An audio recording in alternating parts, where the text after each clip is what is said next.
اهلا بيكم في قناتنا مطبخ فراولة. الفيديو ده خاص بعشاق القهوة. النهاردة هنعمل بكوباية وربع دقيق، هنعمل 100 حباية من بسكوت القهوة. التزمي بس بالخطوات هيطلع رهيب يا جماعة. النتيجة بتاعته مضمونة جدا. تعالوا نعمله مع بعض. بس اذا كنتم اول مرة تشوفوا القناة اشتركوا في القناة وفعلوا الجرس علشان توصل لكم كل اشعاراتنا بفيديوهاتنا الجديدة. تعالوا نشوف مع بعض هنعمله ازاي بخطوات بسيطة وسهلة وبمقادير برضو سهلة. تعالوا نشوف المكونات. معانا هنا كوباية وربع من الدقيق، بس الدقيق هنا لازم يا يبقى فاخر يا اما بتاع بسكوت وكحك. معانا كمان نص كوباية من السمن، وهنا بفضل يكون زبدة مش سمن، بس زبدة تكون غير مملحة، بس طبعا المتاح عندك اعملي بيه مفيش مشاكل. معايا كوباية الا ربع من السكر البودر، وكمان 4 معالق من النشا، وكمان معلقتين لبن سخن، ونص معلقة من البيكنج باودر، وكمان معلقتين من الكاكاو غير محلى طبعا، ومعلقتين من القهوة سريعة الذوبان.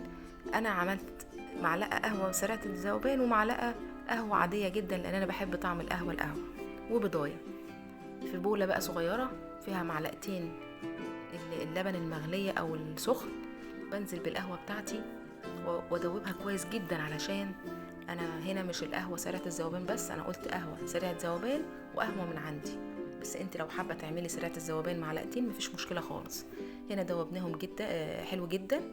نزلنا في بولة بالسمن وبعدين السكر، وبقلبها كويس جدا زي ما انتوا شايفين كده علشان تتجانس حلو خالص بالشكل اللي انتوا شايفينه ده. وبعدين هنزل ببضاية واقلبها برضو كويس جدا زي ما انتوا شايفين كده، نمزجها كويس. الموضوع بسيط جدا ومفيهوش اي تعقيدات خالص يا جماعة، بس امشوا بالمقادير زي ما انا بقول بالظبط.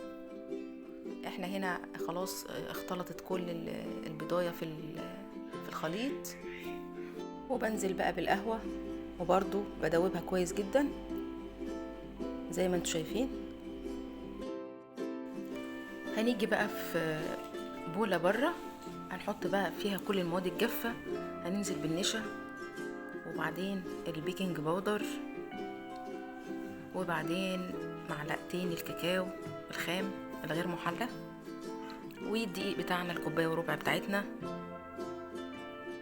هننزل بيهم ونخلطهم ونمزجهم كويس جدا بالمعلقة. ولو نخلناهم يبقى كويس جدا، لو نخلهم هيبقى افضل. هنا مزجناهم كويس جدا. هننزل بقى على الخليط بتاعنا زي ما انتوا شايفين كده. الخطوات سهلة جدا ما فيهاش اي صعوبة خالص. طبقوا يا جماعة الوصفات دي، طبقوا ونزلوا لنا الحاجات دي على الصفحة وشجعونا. هنا بقى انا استغنيت عن المضرب واشتغلت بايدي. انا هنا مش بعجن خالص، انا هنا بلم العجينة، بلمها كده بشويش زي ما انتوا شايفين كده بشويش خالص. انا يا دوب الخليط يمتص يعني المواد الجافة تمتص المواد السايلة لغاية ما بوصل للسمك اللي انتوا شايفينه ده. عجينة زي عجينة البسكوت اللي بنعمله العادي زي ما انتوا شايفين كده.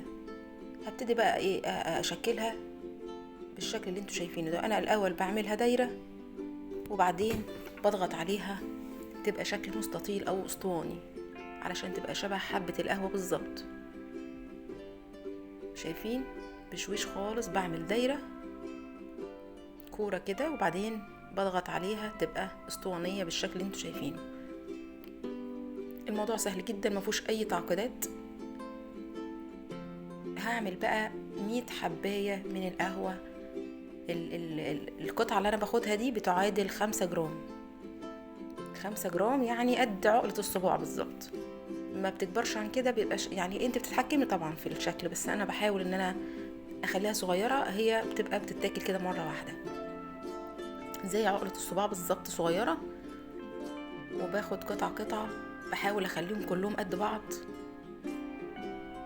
هنا خلصت كل الكمية، كل قطعة تقريبا من 4 ل5 جرام، طلع لي 110 قطعة، مش 100 بس كمان. بآلة حادة، مش لازم سكينة، اي آلة حادة.